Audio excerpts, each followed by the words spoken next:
Hello, friends. 25th of November, 2021. The significance of human phenotypes in culture. Because every individual has a personality that is transmitted throughout his body or face.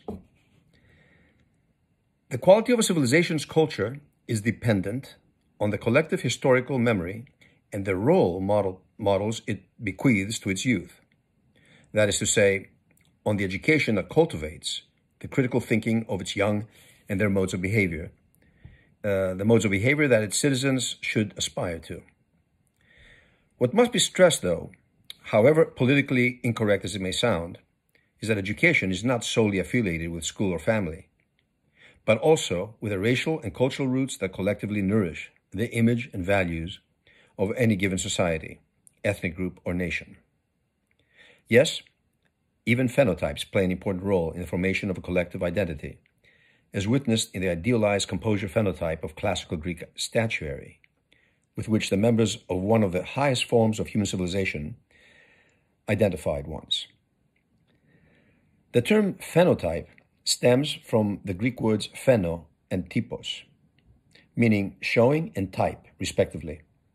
And although phenotype is mainly used in genetics to refer to an individual's observable traits, such as skin color, eye color, height, etc., in its literal sense, it transcends racial or physical characteristics by also encompassing a person's composure, as dictated by mode of behavior, way of dress, use of language, overt manifestation of values, and most importantly, cultivation, or the lack of which. Our Greek forefathers knew that every individual has a personality, as I said, and character that are transmitted throughout his or her body and face. They also felt that only beauty, as a strongest force, could cultivate the desired ethos, so they invested heavily in the idealistic sculpture of human phenotypes, whether of gods or athletes, that would inspire in their citizenry an upstanding stance in life. Hence, to this day, the Greek word for statue is non-existent in any other language. Surprised? The word is agalma, a derivative of the verb agalin, to please and to honor, to uplift spiritually, to the world of ideas, the sublime. Unlike the crude English word statue for these superb forms, which merely refers to the static posture of a human figure, which stems from the Latin statua, and in turn from the Greek word istimi, which means to stand, unmoving. The Greek label, agalma, defines the phenotypical purpose of the sublime human form, which is none other than to inspirit and uplift the onlooker, and through its stance and beauty, to guide him or her to the desired virtuous composure that actualizes a potentially heroic, upstanding human being. For the Greek agalma exemplifies the virtues of goodness and wisdom in the unperturbed face, expressionless at times, valor and bravery in the powerful chest, and moderate consumption in the well-defined abdomen. Even the modest size of the genitals, if I may, represent restraint against the baser passions that may work to the detriment of spiritual, intellectual development in a person. And no, these agalmata are not naked. On the contrary, they embody propriety in the nude. And when one adds to all this the Pythagorean golden ratio applied geometrically on the figure and the noble features of the serene face, even when the body is dynamically posed for action, as in Myron's discus thrower, it is no wonder that the heroic Greek agalma is to this day the ultimate reference of the ideal phenotype. In 2019, the BBC ran a documentary entitled The Body Beautiful, Art and Thought in Ancient Greece, stressing the impact that Greek sculpture still has on gym goers the world over to emulate the physical form of a Greek god or athlete, as it was chiseled on marble over 2,000 years ago. In fact, even those who are totally unindoctrinated, completely ignorant of history, try to endeavor to emulate this form, even so unwittingly, since the Greek role model of beauty has been so hardwired throughout the Western world, the Western world's mindset, that to this day, the highest praise conferred on one's physical beauty is he or she looks like a Greek god or goddess. Even Frank Sinatra alludes to this in the lyrics of My Little Valentine. Is your figure less than Greek? Is your mouth a little weak when you open it to speak? However, when there is absence of the aforementioned agalmatic virtues, what emerges from modern gyms are either grotesque, buffed up, exterminator-like caricatures or buffoons, or Ken and Barbie looking airheads with animated smiles to adorn morning TV gossip shows or soap operas. It seems that with the advent of our consumer societies, all those former Greek values that had once given birth to all that was good and noble about the Western world, and eruditely studied in all universities, began to take a nosedive.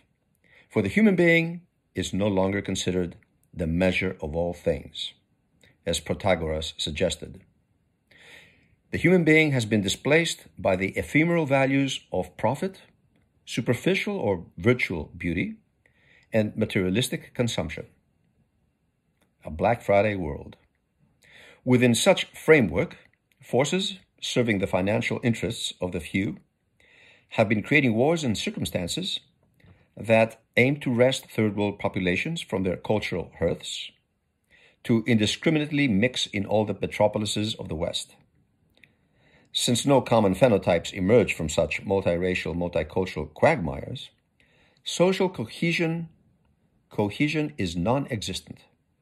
And as such, no upright citizen mentality can be cultivated as it was once enjoyed by the Greek city-state, or even the Greek village for that matter, up until recently, where common racial features, language, and culture meshed to produce a civilization that still make all who study it sigh with longing. And how could it not be so? Since where incompatible phenotypes coexist, everything is blurred through interracial, intercultural miscegenation, as lately peddled in a Netflix-like world where social unrest, violence, and ugliness reign supreme. Art and music that emerge from such incompatibility follow suit, and they are representative of this toxic environment which is hardly conducive to any kind of human development. Besides, throughout world history, there has not been even one single representation of a noteworthy multiracial, multicultural civilization. And by civilization, noteworthy civilization, let us not confuse technological development with culture.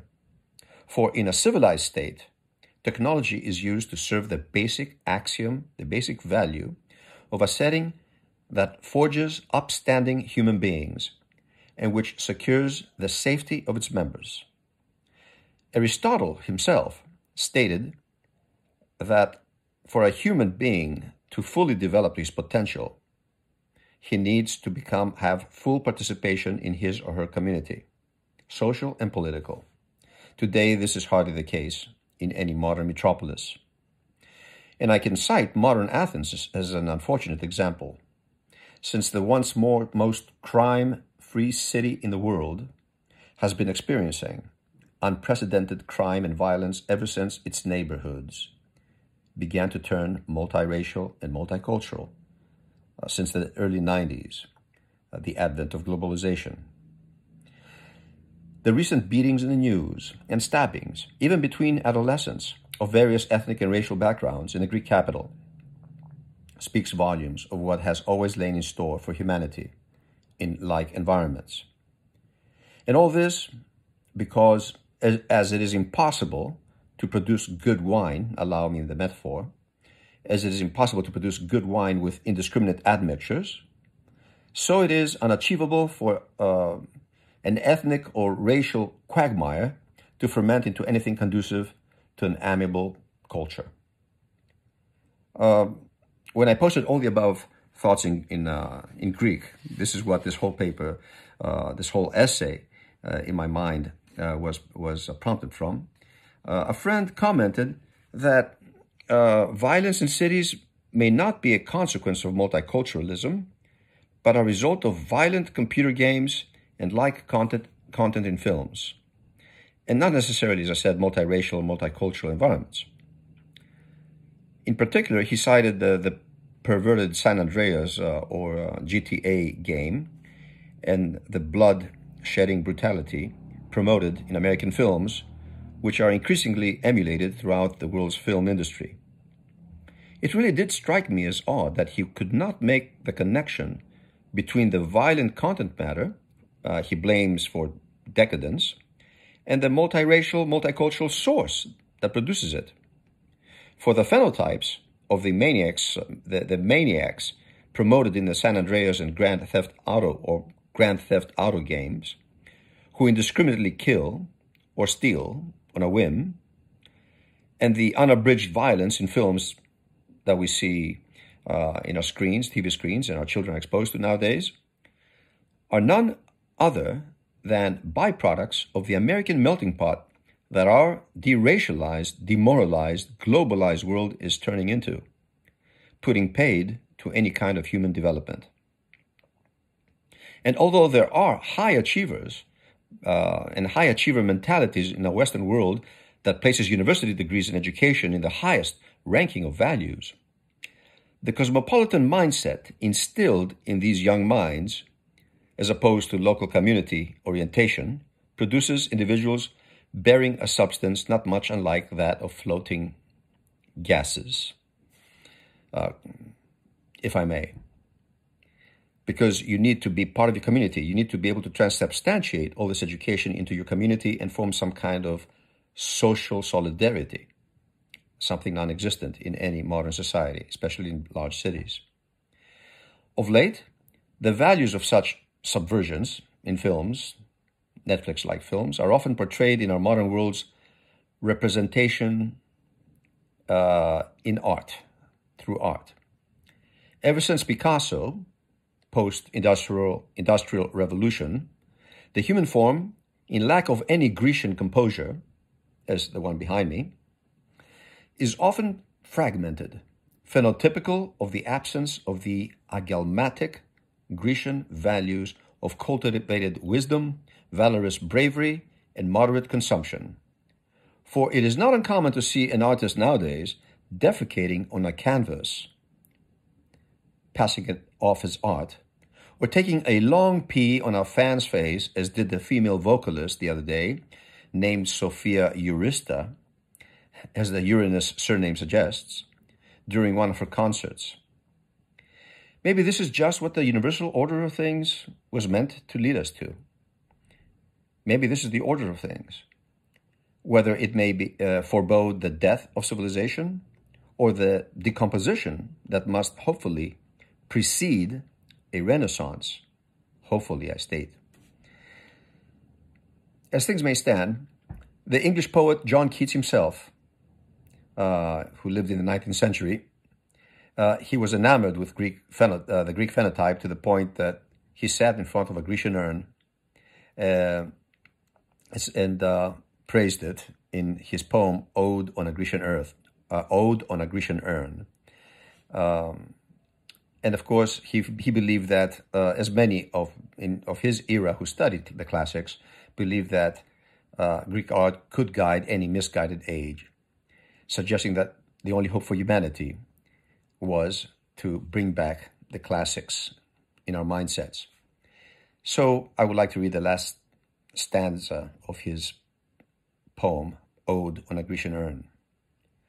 Thou silent form dost tease us out of thought, as doth eternity, cold, pastoral. When old age shall this generation waste, thou shalt remain in midst of other woe than ours, a friend to man to whom thou sayest, beauty is truth, truth beauty. That is all you know on earth, and all you need to know.